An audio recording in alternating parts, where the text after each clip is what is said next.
আসসালামু আলাইকুম, কেমন আছেন আপনারা সবাই? তো এর আগে আমি আমার ফাইটার মাছ নিয়ে একটা ভিডিও দিছিলাম, সেই মাছটার ছোট্ট আপডেট। তো মাছটা এখনো এই জারেই আছে।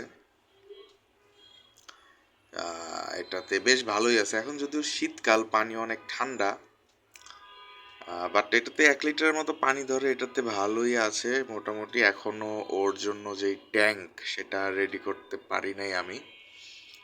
তো যাই হোক, এটাতে ভালোই আছে, সমস্যা নেই। এখানে প্ল্যান্টস দেওয়া আছে, উপরে লাইট দেওয়া আছে, এবং এখানে অনেক প্ল্যান্টস দিয়ে রাখছি আমি।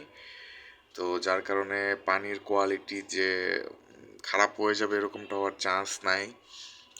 সেই সাথে লবণ দেওয়া আছে, একটু মিথিলিন ব্লু দেওয়া আছে, এবং পানিটা দেখতেছেন আপনারা অলরেডি ইয়েলো।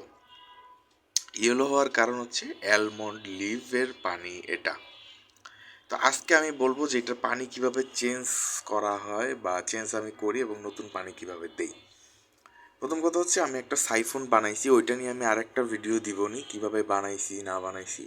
ওই সাইফোন দিয়ে এটা নিচ দিয়ে যেই ময়লাগুলো করে বা টয়লেটগুলো করে, ওগুলো আমি টেনে উঠিয়ে নেই, এবং পানি 20 থেকে 30% এতটুকু পর্যন্ত খালি হয়, তারপর আবার আমি নতুন পানি দেই।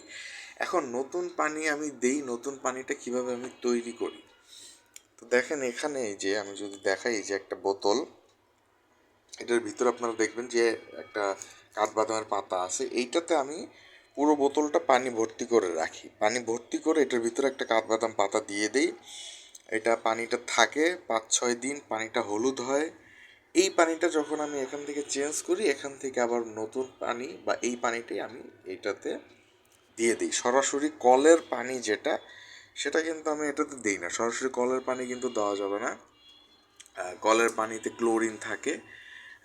তো বেটা ফিশ সাধারণত একটু পুরাতন পানি, একটু স্টেবল পানি পছন্দ করে। তো এরকম করে পানি চেঞ্জ করে দিলেই হয়। আর গাছগুলো যেগুলো আমি দিছি, এগুলোতেও বেশ ভালো গ্রোথ হচ্ছে, আর কোনো সমস্যা নেই। যদিও ও পটিও করে, অ্যামোনিয়াও হয়।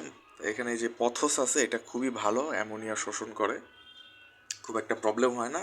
5-6 দিন পর পর আমি পানি চেঞ্জ করে দিই। আমি যদি একটু উপর থেকে আপনাদের দেখাই যে পানিটার কালার কীরকম, এই যে আপনারা দেখতে পারতেছেন যে একদম ডার্ক ইয়েলো, ডার্ক গ্রিন, এরকম একটা পানি। তো এর মধ্যেও ভালোই আছে। শীতকাল, একটু অ্যাক্টিভিটি কমে গেছে, বাট এটা গরম আসলে ঠিক হয়ে যাবে। তো চাইলে এরকম 2 লিটার 2.5 লিটারের বোতল বা 1 লিটার আপনি রাখতে পারবেন 2-3 মাসের জন্য, বাট পার্মানেন্টলি রাখতে পারবেন না। পার্মানেন্টলি রাখতে হলে অ্যাটলিস্ট 4 লিটার 5 লিটার হলে ভালো হয় আর কি। তো এই ছিল ছোট্ট একটা আপডেট। আজকের মতো এই পর্যন্তই। সবাই ভালো থাকবেন, সুস্থ থাকবেন।